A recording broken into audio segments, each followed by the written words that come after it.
Welcome back, everybody. We are now going to do my absolute favorite thing that we do on Getting In, which is answer questions that actual listeners have sent in to us. And we get to do that today with one of my favorite people in the whole wide world, my colleague, former admissions officer at Tufts, Barnard, Northeast, everywhere. Any college you can think of, she's been there. And she's going to help us answer questions today. So welcome, Jen. Thank you so much for having me. I literally was waiting for you to say with one of my favorite people. So thank you for not disappointing me. You have very high expectations. And just to let give the listeners a little sneak peek behind the scenes, Jen is not also one of the best guests for this show, but she is also, I don't know if this is the official name, but we call her our podcast producer. Our technical producer on the line may have something to say about that, but Jen is the one who comes up with the ideas for most of our segments, books most of our guests. She has some help from our other colleague, Michelle Smoley, with some of the finance segments, but Jen is the most massive part of bringing this podcast out there to all of you. So I'm going to speak on behalf of the listeners, Jen, to say a great big thank you to you for doing everything that you do to keep this podcast running. So thank you, Jen. Thank you so much. Oh, my pleasure. It's so true. And thank you for joining us today to answer the questions. And just to throw it out there to folks, we are always in the market for more questions. So there's so many ways to reach out to us to send us your questions. You can do it through our website. We have like a podcast page on our website where you can submit your questions. You can email us at gettingin.voiceamerica@gmail.com, or you could DM us, give us a comment, anything on any of our social media pages, including, I should give a little promotion for our brand new TikTok page. Just in the last month, we've been doing our best to fit in with the cool kids on TikTok. Please give us some grace as you see our goofy TikToks, but we're trying. But you can reach out to us there or on any of our social channels to send us your questions. So we're going to dig into this month's questions. And Jen, actually, before we really dig in, we got a bunch of questions this month about standardized testing, submitting test scores. So I thought we'd take those kind of one after the other. But you made sure to point out to me, Jen, that I think this morning, high school juniors are taking the digital, as opposed to on paper, PSAT for, I think, the very first time ever. This is our big experiment this morning with the digital PSAT in preparation for the digital SAT, which is supposed to happen in March, correct? Yes, that's the first digital SAT. Yep. Yeah, and there was some little conversation on our team message boards this morning. How did things go this morning? Does it seem with the digital PSAT, Jen? Yeah, I think it was a little bit of a mixed bag. What I will say, and I think is important for parents and students to remember, is that the students abroad, international students, have been taking the digital SAT for some time, and it's gone very well. Our test partners have reported good things. So, no need to panic. I don't think the PSAT went as smoothly as the College Board or parents or students or teachers or administrators would have hoped. But you know what? I do want to say, like, when I received all the questions about standardized testing, I will say that, as you mentioned, I have worked at a lot of places. I've obviously been doing this for a long time. And I will say that probably all the deans and directors of admissions have also been doing this for just as long, if not longer, as I have. And if you've been doing it as long as we have, you've seen the evolution of the sort of standardized test. I mean, I can think back to my days at Barnard College when they recentered the test to make the percentages more like equitable, or I don't even remember exactly what the deal was.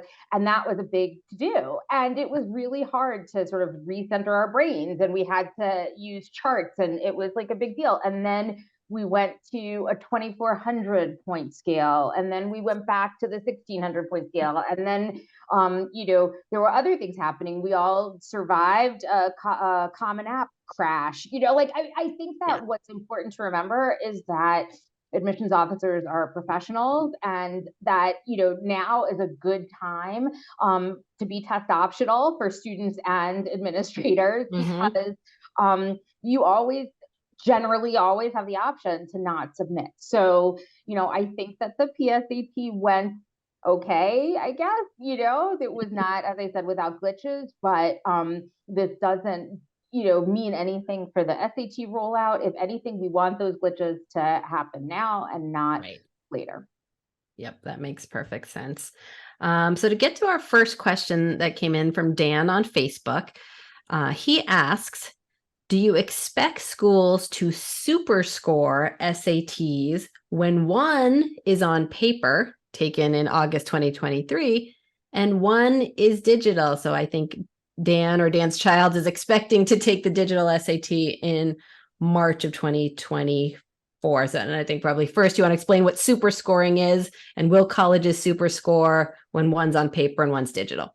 Yeah, I mean, obviously, as with every answer, every college can do whatever they want, right? But the word on the street from counselors, from admissions officers is that, and from the college board, is that it certainly can be super scored, even though there are two different formats. And quite frankly, this surprised me, because not only are they two different formats, but they're two different tests, essentially, and we can talk about that or not. But, not only is the new digital SAT shorter, but it sort of corresponds, the rigor corresponds with your answers. So it adapts essentially to, if you answer a question wrong, it'll make the questions easier. If you answer well for a while, it'll make the questions harder. And of course, the scores are commensurate, the equivalent or whatever. Yeah. That's a great SAT word, Jen. But the SAT doesn't have SAT words anymore. They've That's right. eliminated those because they're impractical. But so the scores will reflect, the curve or whatever. But so what I'm saying is that, yes, colleges are saying yes, they will super score. The College Board is saying yes, they will super score. I am surprised, quite frankly. But I think that the message, again, like, sorry to be all pontificating about all this, but I think that the message I want to give families around this is that, by and large, the vast majority of schools, even the most selective schools, are looking to accept you. They're looking to use your best scores. If we want to be cynical about it, we can say they want to use your best scores because they want their median scores to be high for things like US News and World Report. Sure. That's usually what I say to parents to get them to believe me. But the truth is that every admissions officer that I've ever worked with goes in with their territory and their kids that they're, evaluating, and they want to admit those kids. They're not looking for reasons to deny them. And so when a college says yes, they will consider the highest scores. They will consider the highest scores. So, don't be cynical about that. If you have a question about whether you should submit your scores in a test optional environment, that's what we're here for. We get a lot of questions about that. But there's no reason to doubt. And this is not, I feel like I'm responding to the question more broadly, but I get a lot of questions about this. They will super score. They will take your highest English section, take your highest math section for the SAT. Perfect. And that's the definition of super scoring. Sorry, that's what you the test. Okay. If you've taken the test multiple times, you might have had your best English section on test 1 and your best math section on test 3. They'll add those two together for the total score they're looking at. That's the definition of super scoring. Or so when I, in the places I've worked in admissions, they don't actually, I've never talked about a score out of 1,600. I talk about it out of 800 for each section. So some colleges will say they got a 1520, but actually a 1520 doesn't tell me anything because I don't know what the breakdown is. Yes. So it's the scores as individual scores are important. Got it. So on a related note, another question came in. Do selective colleges super score sub-scores on the SAT? In other words, do they consider the highest sub-scores for each section, or do they only consider the highest section scores? I can't seem to find the answer to this question. I know nothing about that. There's sub scores within a section score. So no. I mean, I think No. that the answer to that is no. So Okay. basically, I mean, there's the essay question. Nobody's taking the essay anymore for the it doesn't exist for the SAT. For the ACT it does, but no. So basically, they're looking for the highest. Forget about the subscores. They're looking for the Okay. highest English. They're looking for the highest math. Okay, got it.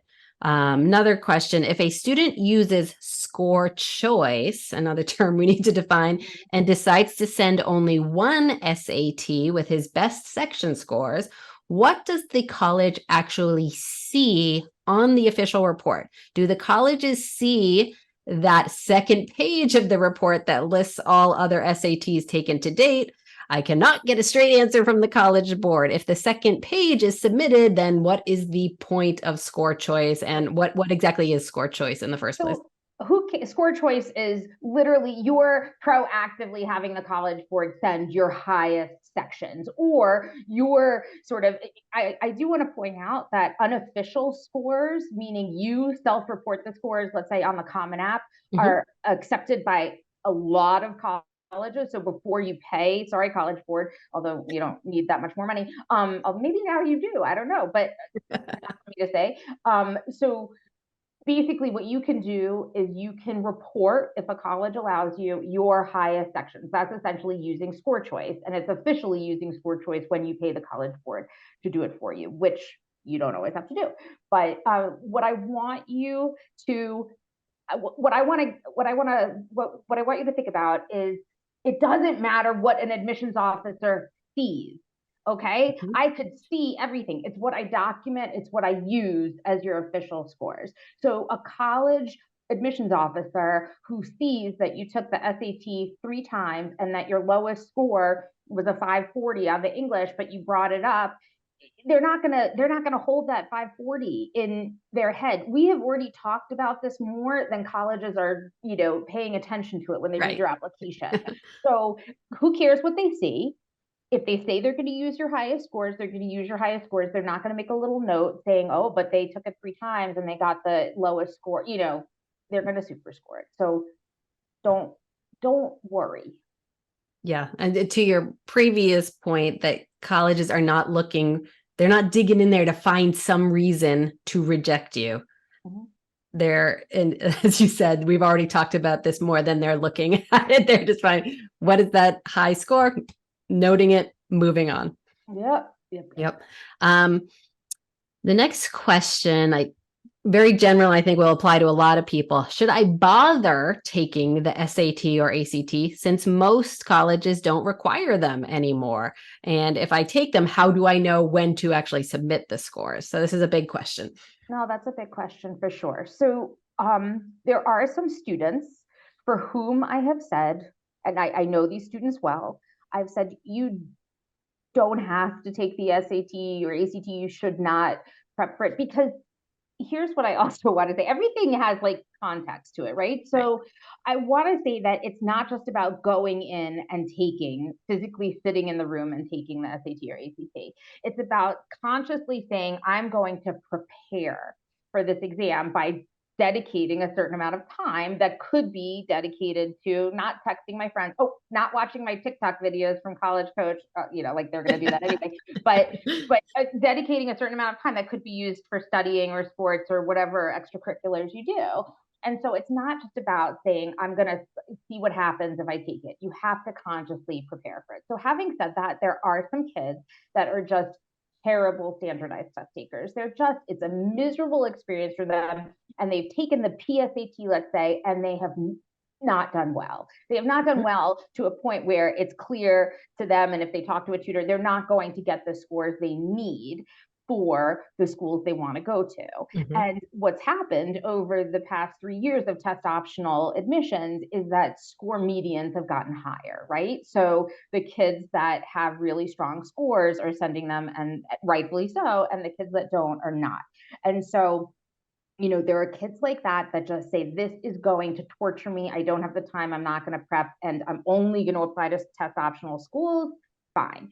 There are also kids that just apply, like, for example, within the University of California system, and they know this, and their parents say, you're not, we can't afford, or, whatever the reason is, you're Mhm. not going outside of the UCs, the Cal States, you're not going to need a test. that's a small percentage of kids. I think by and large, I say you prep for it, you try it, you know what I mean? Whether that Mhm. means going on Khan Academy, whether that means getting a tutor, it's more than just taking the PSAT. It's actually prepping for the SAT and seeing how you do. And then having a discussion with your tutor, with your school counselor, with us about, you know, should I go ahead and take it again, right? Because you're not going to take it just once. It's also making a commitment, quite frankly, to take it multiple times. Mhm. And I will also say, we've been talking more about the SAT because the PSAT is on my mind today, but I also recommend that students take practice tests, timed practice tests for the SAT and the ACT out of the gate to see which one is a better test. So the worst thing I think you could do is prep for both, right? Like that, there's no Yeah. reason for that. You decide out of the gate which one is a better test for you. You might need a tutor to help you with that, but that's okay. And then you see which one is better, you prep for that one. There are some students also, just as a point, that have lower quote unquote scores, but maybe their transcript is lower than their SAT or ACT, right? Mhm. So even if a student's SAT or ACT is relatively low compared to the colleges to which they'll be applying, sorry for that clunky sentence, you still want to show them something standardized. I will say, I was the director of international recruitment for a very long time at Tufts, and I loved the SAT for areas of the world where the curricula, where the grades, the transcripts weren't as straightforward. I do Yeah. see merit, certainly in taking them. I would also talk individually to students. Certainly, if you're homeschooled, a lot of colleges still require them. Or if you have a transcript that doesn't have grades, sometimes it's very helpful Mm. for the school to have a number. But I think that if I had to give a general broad answer after all that, I would say it's worthwhile to prep and take it and see how you do. You want to, I'm from the point of view, you want to give yourself the option. You want to have the Yeah. option available to you and then not use it. And we will tell you whether it's good to use or not, but you could also simply go to every college's website and search for the median, mean, average SAT, ACT from the previous year. Yeah. And in a straightforward way, if your score is above it or at the median, you submit it. If it helps you, you submit it, and we'll help you determine that. But it's pretty straightforward. You can find out all the scores. That's perfect. And yeah, I think it's a big question, but I think I like your general advice. Might as well prep and take it, see how you do, and then you can decide whether or not to submit the scores in most cases. If it's going to stress you out to an unreasonable extent, then maybe it's not worth it, right? Yeah. The last sort of test score question that we got, a little bit different because it's not about SATs, ACTs, but about AP scores. This question also came in through our Facebook page. I wanted to ask a question about self-reporting AP scores on the Common App. Should you report all, none, or maybe only 4s and 5s? I say only 4s and 5s. That's what Mhm. you're going to get credit for if you enroll there. Those are impressive. Occasionally colleges will give you a credit for a 3, so you could look to see what the college will give you credit for. But I think this is your opportunity to impress the admissions office, so only 4s and 5s. Perfect. That was actually a straightforward one, Jen. You It know is what? not. I feel guilty because I want to ask you questions. But most of my questions are going to be about the FAFSA. So Surprise. I have this question. I'm applying to 15 colleges, but you can only send your FAFSA to 10. How do I choose? Well, you no longer have to choose. So that's a nice thing we can share with listeners now. It used to be the case that the FAFSA only left space to send scores or send scores. You got me in the testing mode, Jen. I'm To sorry. send I'm sorry. send your FAFSA to 10 schools. There was a whole rigmarole. If you were applying to more than 10 schools, you had to submit to the first 10 schools, wait for those schools to receive your FAFSA, then log back in, take 5 schools off the list and add the other 5 you were applying to. This used to be the case. It no longer is. They're making a whole bunch of changes to the FAFSA for the upcoming school year, the FAFSA that will be available in December this year. And some are good changes, some bad changes. One of the nice ones, I think, for students is that they are leaving space now for 20 colleges. If you're not watching this on video, Jen's eyes just bugged out of her head. I think it's nice to have the space. So if you happen to be applying to 11 or 12 schools, or 15, I think is pushing it in this case, Jen is saying no, but you have the space if you need to apply to a couple of extra schools. But I think that actually we are very, very short on time, Jen, but I think this leads right into the next question, which is how many schools should I apply to?